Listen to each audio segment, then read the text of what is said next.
नमस्कार दोस्तों, मैं अक्षय कुमार स्वागत करता हूं आप सबों का हमारे अपने YouTube channel mission board exam में। और मैं कहना चाहूँगा दोस्त, यदि आप हमारे चैनल पर पहली बार आए हुए हैं तो एक बार चैनल को ज़रूर विजिट करें, देखें प्लेलिस्ट वीडियो। और इस चैनल में आपको देखने को मिलेंगे बिहार बोर्ड के क्लास 10 से रिलेटेड सिर्फ बात करें तो सब्जेक्टिव ऑब्जेक्टिव ऑल सब्जेक्ट के आपको कंटेंट देखने को मिलेंगे। और अगर आप बोर्ड के स्टूडेंट्स हैं तो आप हमारे चैनल को सब्सक्राइब कर सकते हैं। और बाकी बगल में एक घंटा होगा, उसे तो ज़रूर ही दबाइएगा, क्योंकि बहुत काम का चीज़ है। उसे दबाने से आपको फ़ायदा यही मिलेगा ना कि मैं जैसे ही चैनल पर कुछ भी अपडेट्स आएगा चैनल पर, तो आपको वो नोटिफिकेशन दे देगा। और जो पहले से चैनल को सब्सक्राइब किए हुए हैं उसके लिए बहुत बहुत धन्यवाद। बाकी जो है वीडियो को लाइक कीजिएगा और अंत तक वीडियो जरूर देखिएगा, ठीक है। बाकी आते हैं अपने पॉइंट पर। आज हम लोग बात करने वाले हैं भूगोल। अच्छा, पहले वीडियो में हम लोग इसका एक वीडियो और आ चुका है जो कल ही पब्लिश किया गया है, तो आप वो वीडियो नहीं देखें तो हम आई बटन पे, यहाँ पे आई बटन पे लिंक दे देंगे। कहाँ गया आई बटन? हाँ, यहाँ पे आई बटन पे लिंक दे देंगे, वहाँ पे से आप वो पहला वीडियो देख लीजिएगा। पहला नहीं, समझिए कि वो तीसरा चौथा वीडियो होगा, क्योंकि उससे पहले जो है भूगोल का चैप्टर पढ़ाया जा चुका है पिछले साल ही। इसमें जो है हम लोग पिछली वीडियो में जो हम बात करने वाले हैं, बात किए थे वो किए थे और सब्जेक्टिव जो है सब्जेक्टिव क्वेश्चन आंसर यानी लघुत्तरीय में बात किए थे। लेकिन आज इस वीडियो में हम बात करेंगे दीर्घोत्तरीय प्रश्न, ठीक है। तो आप लगातार जो है एकदम वीडियो अंत तक जरूर देखिएगा, ठीक है। और वीडियो देखने के बाद लाइक जरूर कीजिएगा। जो भी कुछ डाउट रहे या कोई भी प्रॉब्लम रहे या कुछ हमें इम्प्रूवमेंट करना पड़े, आप कमेंट करके हमें बताइएगा जरूर, ठीक है। तो चलिए शुरू करते हैं। पहला क्वेश्चन क्या है? संसाधन विकास में सतत विकास की अवधारणा की व्याख्या कीजिए। कोई भी संसाधन का विकास किया जा रहा है, उसमें सतत विकास की अवधारणा क्या है, उसको व्याख्या करने के लिए कहता है। तो संसाधन मानव की जीविका का आधार है। वाकई में संसाधन नहीं तो मानव नहीं, संसाधन के बिना तो, संसाधन से ही तो मानव का अस्तित्व है। हर जगह संसाधन है। आज हम भी आप लोगों से जुड़े हुए हैं तो कि ये भी एक सिस्टम, एक यूट्यूब क्या है हमारे लिए, एक संसाधन है आप लोगों से जुड़ने का। तो ये सब क्या है? संसाधन। अगर संसाधन ही मानव की जीविका का आधार है और जीवन की गुणवत्ता अगर बनाए रखने के लिए संसाधनों के सतत विकास की अवधारणा अति आवश्यक है। यानी ये अगर बरकरार रखना चाहते हैं तो आपको जो है सतत विकास की अवधारणा बहुत जरूरी है। किंतु दुख की बात यह है ना कि मानव ने संसाधनों को ईश्वर द्वारा उपहार मानकर इसका अंधाधुंध शोषण दोहन किया। अब मान लीजिए हमें ऊपर वाले ने हमें दिया है संसाधन, अब उसका हम अंधाधुंध दोहन शोषण किए तो वो तो समाप्त होने वाला संसाधन है ना, एक न एक दिन समाप्त हो जाएगा। तो समस्या किसे होगी? हम ही आपको होगा। तो वही चीज़ हुआ है, मेन चीज़ यही हुआ है। दुख की बात यही है कि जो भी ईश्वर ने हम लोगों को संसाधन के रूप में दिया है, जो कुछ दिया है, जब पृथ्वी दिया है, भूमि दिया है, जल दिया है और बहुत कुछ दिया है, ये तो प्राकृतिक संसाधन में आ गया। तो ये सब क्या है कि इस सब का मनुष्य ने अंधाधुंध दोहन किया। जैसे बात करें अगर जंगल वन क्या है, ये भी क्या है, ये भी एक जो है आपका प्राकृतिक संसाधन ईश्वर ने दिया है। बट क्या है, अपने लाभ के लिए वृक्ष का अंधाधुंध कटाई कर रहा है और अपना बिल्डिंग पे बिल्डिंग ठोक रहा है। लेकिन नुकसान किसका है? अपना है ना। क्योंकि वन जो है बहुत कारगर सिद्ध होता है हमारे लाइफ का। तो वही अंधाधुंध शोषण दोहन किया, जिसके कारण क्या वो कई सारी पर्यावरणीय समस्याएं उत्पन्न हो गई होगी। जब अन्ना मुन्ना पर शोषण दोहन कीजिएगा तो समस्या तो होगा ना उत्पन्न। जैसे आज देखा जाए तो आज की तुलना में हर एक घर में गाड़ी है और उतना उतना गाड़ी रोड पे चल रहा है। कितना मतलब कि कितना भी वायुमंडल में कितना मतलब कि वो होगा, गैस उत्पन्न होता होगा, विषैला गैस। तो उससे तो बीमारी उत्पन्न होगी, क्योंकि वन सब तो कट गया है। सब वन जंगल जितने भी थे बड़े बड़े जंगल सब कटाई हो रहा है, कट जा रहा है। तो कहाँ से उस सबको शोषण करेगा? वन क्या करता है? उस गंदगी को जो है शुद्ध वायु को क्या करता है, उसको शुद्ध करता है, ये काम है उसका। बट क्या है, अंधाधुंध जो है शोषण दोहन कर रहा है, तो उससे तो समस्या उत्पन्न होगी। तो वही कहा जा रहा है कि जिसके कारण कहिए अनेक पर्यावरणीय समस्याएं उत्पन्न हो गई। और साथ ही दिव्यतम दोहन ने भी संसाधनों के भंडार में कभी लाए। और साथ ही क्या किया, अन्ना मुन्ना जो पूरा यूज किया ना, एकदम बिना किसी रुकावट के जैसे तैसे एकदम यूज कर रहा है, टूट पड़ा एकदम। संसाधन है कि लगता है फ्री फोकट का मिल रहा है, टूट पड़ा। और टूट पड़ा तो जिस वजह से क्या हो गया, संसाधन में कमी आ गया। जो संसाधनों का जो भंडार था उसमें कमी आ गया।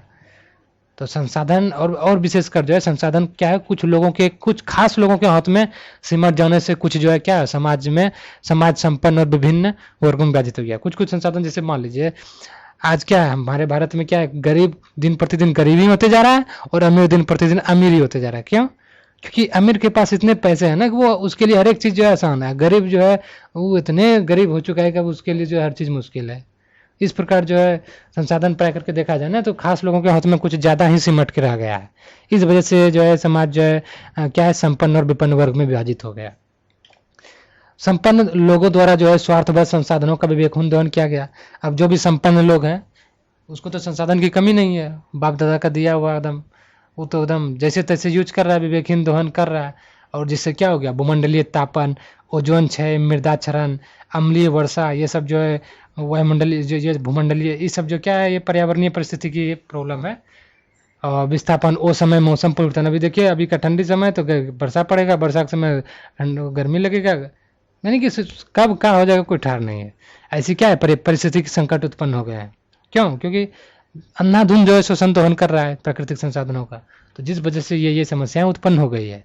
अगर ऐसा ही सब चलता रहा, अगर यह सब जो है चलता रहा, तो धरती के जीव क्या होगा, सारे जीव जगत शीघ्र ही काल के गाल में समा जाएगा। हम अभी तो कोरोना आया, तो कोरोना तो बहुत को लपेट रहा है, बहुत को लपेटा, वर्ल्ड वाइड में बहुत को लपेट रहा है, और आगे भी लपेटेगा, पता नहीं कब तक लपेटेगा। हाँ, तो इन विषम परिस्थितियों से मुक्ति पाने, विश्व शांति के साथ जैव संसार को गुणवत्तापूर्ण जीवन प्रदान करने के लिए संसाधनों का क्या है, युक्ति संगत वितरण आवश्यक है। मतलब इन ऐसी विषम परिस्थितियों में क्या है ना, इस सबसे मुक्ति पाने के लिए क्या होगा, विश्व शांति के साथ पूरे वर्ल्ड वाइड में जो है इस चीज़ को निदान करना चाहिए। युक्ति संगत जो है जरूरी है। कोई चीज़ का सोल्यूशन जो अनिवार्य है, इस सब चीज़ जब परिस्थिति उत्पन्न हुआ है तो इसका सोल्यूशन करना होगा ना, तो ये वितरण आवश्यक है। ऐसा करने से क्या होगा, पर्यावरण को बिना कोई नुकसान पहुंचाए भविष्य की अवस्थाओं के अनुरूप वर्तमान विकास को कायम रखा जा सकता है। यानी जो भी प्लान तैयार किया जाएगा वर्ल्ड वाइड के थ्रू, उस हिसाब से चला जाएगा, तो फिर क्या है, आगे प्रॉब्लम काफ़ी हद तक सॉल्व किया जा सकता है। और विकास की यही संतुलित, युक्तिपूर्ण एवं न्याय संगत अवधारणा ही सतत विकास कहलाता है। और यही जो है नियम कानून, जो भी कायदे कानून बना इस चीज़ को लेकर, यही क्या है, सतत विकास है। इस प्रकार जो है ये जो भी क्रम, न्याय संगत क्रम आया, इसको क्या है, अपनाकर मानव जो है खुशहाल वर्तमान और सुरक्षित भविष्य प्राप्त कर सकता है। ठीक है, तो ये आपके सतत विकास की अवधारणा था जो मैंने स्पष्ट कर दिया। बाकी अगले प्रश्न की ओर बढ़ते हैं। प्रश्न संख्या 2, स्वामित्व के आधार पर संसाधन के जो विविध स्वरूप हैं इसका वर्णन। कई प्रकार के आधार होता है, स्वामित्व होता है, एक उपयोगिता होता है, उत्पत्ति होता है। तो जिस वजह से सारे वो आप पढ़े होंगे चैप्टर, अगर नहीं देखा तो वीडियो वो देख लीजिएगा, बहुत अच्छा और छोटा सा चैप्टर है, इंपॉर्टेंट चैप्टर है, वो बेसिक चैप्टर है। वो चैप्टर आपको पढ़ना जरूरी है, क्योंकि वो चैप्टर पढ़ने के बाद ही आगे वाला चैप्टर जो भी समझ में आएगा, क्योंकि उसी से रिलेटेड जो है विस्तार किया गया है। पहला ही चैप्टर का पूरा विस्तार करते हुए अलग अलग कर दिया गया। कृषि संसाधन अलग है, भूमि संसाधन अलग है, प्राकृतिक संसाधन अलग है, जल संसाधन अलग है। सब धीरे धीरे करके क्या किया, तोड़ के जो हर एक चैप्टर बना दिया गया। इसलिए पहला चैप्टर पूरा लाइन बाय लाइन पढ़िए, समय मिले तो। आप तो समझियो ना है, तो जैसे आपकी मर्जी। बाकी इसका उत्तर देखते हैं। उत्तर क्या है, स्वामित्व के आधार पर संसाधन को 4 वर्ग में बांटा गया। पहला है व्यक्तिगत संसाधन, दूसरा है सामुदायिक संसाधन, तीसरा है राष्ट्रीय संसाधन, और चौथा है अंतर्राष्ट्रीय संसाधन। अब ये व्यक्तिगत संसाधन क्या होता है, सामुदायिक संसाधन क्या होता है, राष्ट्रीय संसाधन क्या होता है, अंतर्राष्ट्रीय संसाधन क्या होता है, ये सब आगे हम लोग कवर करेंगे।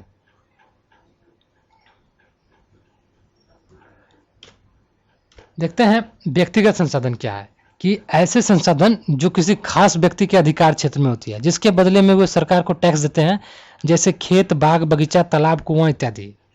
जैसे मान लीजिए मेरा ये घर है, मैं अपने घर में रहता हूँ, ये घर तो मेरे बाप दादा का है ही, बट ये व्यक्तिगत है, मेरे बाप दादा के नाम से ये ज़मीन है, बट क्या है ना, फिर भी हम सरकार को टैक्स देते हैं, ज़मीन का रसीद कटाते हैं।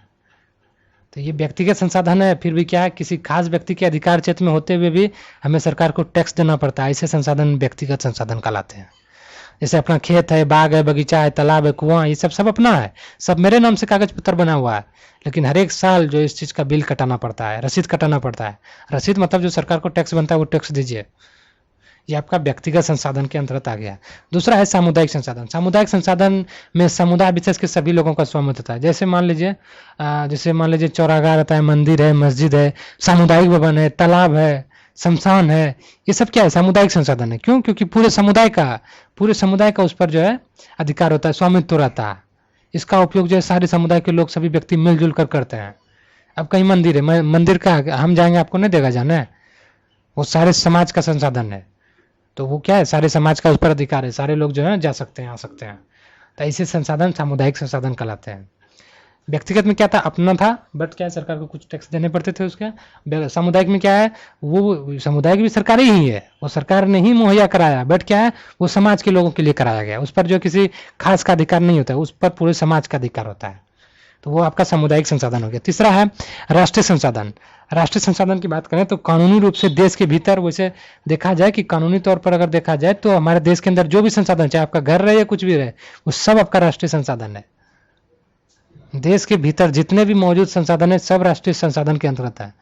मान लीजिए आपका जमीन है, वो जमीन पर सरकार को कुछ प्रोजेक्ट करना हो तो आपको जमीन खाली करना होगा, भले कतनों आप जो है, भले जमीन का पैसा सरकार आपको देगी, लेकिन आपको जमीन खाली करना होगा तो करना होगा, क्योंकि वो राष्ट्रीय संसाधन के, राष्ट्र के अंदर जितने भी संसाधन है वो राष्ट्रीय संसाधन है, और राष्ट्र के लिए कुछ भी, राष्ट्र के हित में जो भी कुछ काम होगा आपको उसमें योगदान देना होगा और दिया जाता है। मान लीजिए अभी जैसे मान लीजिए हमारे इधर इलेक्ट्रिसिटी चल रहा है, तो लंबा लंबा जो है 33,000 जो होता है, 33,000 कितना, 33 लाख जो भी वोल्ट का क्या है, खेत में जो है उसको पोल गाड़ना था, वो गाड़ा, पैसा दिया, पोल गाड़ा। आप कहिएगा ना कि वो दूसर खेत में गाड़ी है, इसमें कहते हैं ना, सरकार को चाहिए जमीन, आपको देना होगा। तो क्योंकि राष्ट्र के अंतर्गत आता है, राष्ट्रीय संसाधन के अंतर्गत आता है, तो पर तो सरकार का हक रहता ही है। तो वही कहा गया है कि कानूनी रूप से अगर देश के भीतर जो भी मौजूद संसाधन है वो सब राष्ट्रीय संसाधन है, और अगर इन संसाधनों पर सरकार का अधिकार होता है, अधिकार रहता है, सरकार को यह भी अधिकार है कि सार्वजनिक हित में भी किसी भी व्यक्तिगत संसाधन का अधिग्रहण कर सकती है। बोले ना, किसी व्यक्तिगत संसाधन का भी अधिग्रहण कर सकती है। सरकार को जरूरी पड़ गया ये जमीन कि सरकार के लिए है, सरकार के लायक है, तो वो आपका जमीन लेगा, उसके बदले आपको जो भी पैसे देना हो सरकार देगी, लेकिन आपका जमीन लेके ही छोड़ेगा, क्योंकि वो राष्ट्रीय संसाधन है और राष्ट्र के हित में काम होगा तो जरूर आपको देना पड़ेगा। सरकार के सामने किसी का नहीं चलता है। प्राय ऐसे संसाधन में भूमि की ही प्रधानता रहती है, यानी भूमि ही प्राय करके लिया जाता है और कुछ नहीं लेगा आपका, क्योंकि सरकार का काम जो भी होगा वो आपकी भूमि पर ही होगा ना, और किस पर काम होगा। तो ये जो मुख्य रूप से जो है भूमि पर ही ये है निर्भर। अगला देखते हैं अंतर्राष्ट्रीय संसाधन। अंतर्राष्ट्रीय संसाधन पूरी वर्ल्ड का इस पर कंट्रोल होता है, पूरी दुनिया का इस पर नियंत्रण रहता है, किसी देश का खास नहीं रहता है। ऐसे संसाधनों का नियंत्रण, अंतर्राष्ट्रीय संसाधन की बात कर रहे हैं, ऐसे संसाधनों का नियंत्रण अंतर्राष्ट्रीय संस्था करती है। जो भी अंतर्राष्ट्रीय संसाधन है इसका नियंत्रण कौन है, अंतर्राष्ट्रीय संस्था करती है। जैसे आपका समुद्र है, समुद्र तो अथाह है, महासागर, महासागर तो अथाह है ना, कई सारे देश में जाके वो मिलती है, भारत से ये देश, उधर से वो देश, कई सारे देशों से वो मिलती जुलती रहती है। तब ये कहेगा समुद्र ने हमारे इंडिया से कॉज किया, ये हमारा समुद्र, तो नहीं, वो अंतर्राष्ट्रीय संसाधन है आपके। यानी कि हम जैसे मान लीजिए हमारा भारत यहाँ से है, मान लीजिए जैसे ये हमारा, मान लीजिए ये भारत है, भारत के किनारे से यहाँ तक इस जगह से लेके 200 जो है समुद्री मील की दूरी तक अगर देखा जाए तो उस पर भारत का अधिकार होता है। तट रेखा से 200 समुद्री मील की दूरी को छोड़कर, तट रेखा से 200 समुद्री मील जो भी हो उतना छोड़कर बाकी सब पर क्या होता है, पूरी सब पर जो है अंतर्राष्ट्रीय संस्था का अधिकार होता है। सिर्फ जो इंडिया वाले का क्या होता है, 200 मील ही, 200 समुद्री मील तक जो है आपका अधिकार है समुद्र में, बाकी जो है, बाकी छोड़ दीजिए, बाकी उसका जिम्मेवारी अंतर्राष्ट्रीय संस्था करती है। और ऐसे संसाधनों का उपयोग अंतर्राष्ट्रीय संस्थाओं की सहमति से किसी देश द्वारा किया जा सकता है। अगर कोई देश अगर इसका इस्तेमाल किया जा रहा है तो उससे जो है उसको परमिशन लेना होगा, अंतर्राष्ट्रीय इंटरनेशनल जो भी संस्था है उससे परमिशन लेना होगा, तो ही आप इसका इस्तेमाल कर सकते हैं। ठीक है, तो ये आपका जो है 4 प्रकार का संसाधन था। स्वामित्व के आधार पर था ना, स्वामित्व के आधार पर 4 संसाधन था, इसका वर्णन हम लोग कर लिए और चैप्टर तो समाप्त हो गया, ये आपका चैप्टर समाप्त हो गया। ठीक है, हाँ चैप्टर समाप्त हो गया। बच्चा क्या, इसका ऑब्जेक्टिव तो हमने पिछले वर्ष ही कंप्लीट कर दिया था, कुछ अपडेट आएगा तो डाल दिया जाएगा, नहीं तो फिर अगले चैप्टर हम लोग जो है अगला प्राकृतिक या भूमि संसाधन जो भी हो उस पर हम लोग बात करने वाले, शायद मृदा संसाधन है। ठीक है ना, मृदा है, हाँ मृदा ही संसाधन है, तो अगले भूगोल का अगर बात किया जाए तो मृदा संसाधन ही आएगा। ठीक है, थोड़ा समय का अभाव चलता है इसलिए वीडियो जल्दी जल्दी क्रिएट नहीं कर पाते हैं।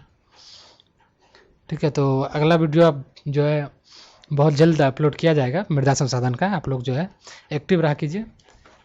ठीक है, मिलते हैं अगले वीडियो में अलग अलग जोश जुनून के साथ। मुझे दीजिए इजाज़त, धन्यवाद।